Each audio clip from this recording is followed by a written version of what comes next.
If you or someone you love snores every night, don't ignore it. Sometimes it's harmless, but other times it can be a sign of a health problem.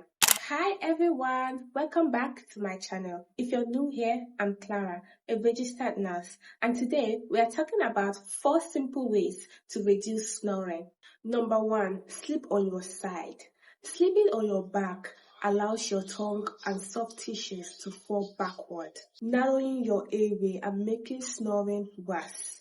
But sleeping on your side can help keep the airway open. Number 2, maintain a healthy weight. Extra weight around your neck can put pressure on your airway, making snoring more likely.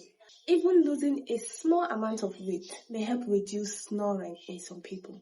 Number 3, avoid alcohol before bedtime. Alcohol relaxes the muscles in your throat, making the airway more likely to collapse while you sleep. Try to avoid drinking alcohol for at least a few hours before bed.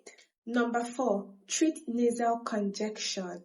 If your nose is blocked because of allergies, a cold, or sinus problems, breathing becomes more difficult and snoring can get worse. And here's something very important.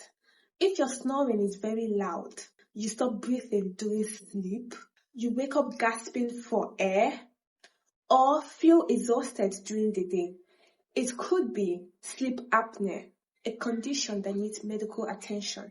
Treating the congestion may help you breathe more easily at night. Follow for easy to understand health tips because your health matters.